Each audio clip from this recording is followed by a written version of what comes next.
President Trump is threatening to send the National Guard to more cities in the U.S. During an Oval Office meeting with the leader of Poland, the president was asked about using federal troops to crack down on crime and how far he's willing to go. I could do that with Chicago.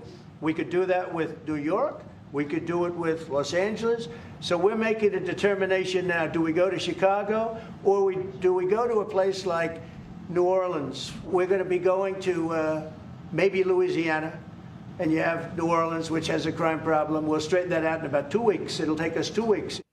And CBS News Chief White House correspondent Nancy Cordes joins us now. Nancy, good to see you. New Orleans there certainly stands out from the others, at least in terms of who's making that request. So why is the president now focusing there?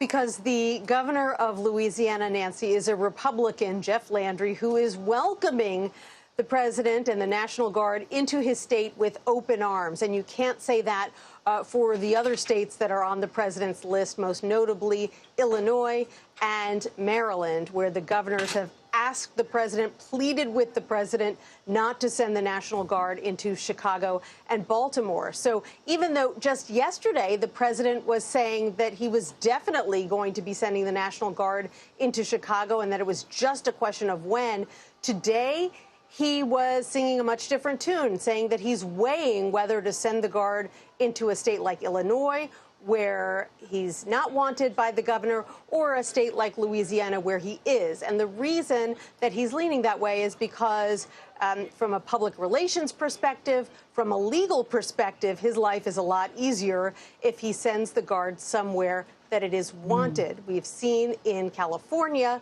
the president sent the Guard there a few months ago. They filed suit, and just this week, a federal judge said that the president violated the law in the ways in which he used the National Guard once it was mobilized in the state. Nancy, you bring up that back and forth, especially with Illinois. Yesterday, though, just yesterday, President Trump said, quote, "We're going in," when he was asked about sending troops to Chicago. So what is the status now?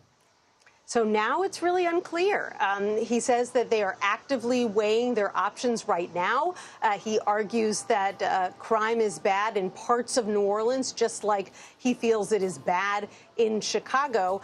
In Chicago, the difference is that the mayor is arguing and the police chief are arguing that they can handle the crime situation there themselves.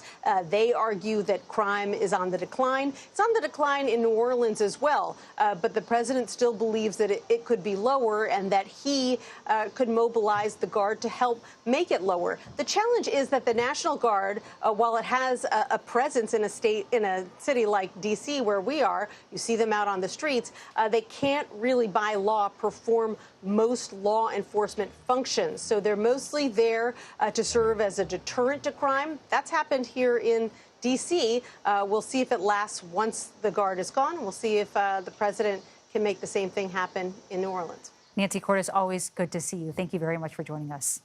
You're welcome.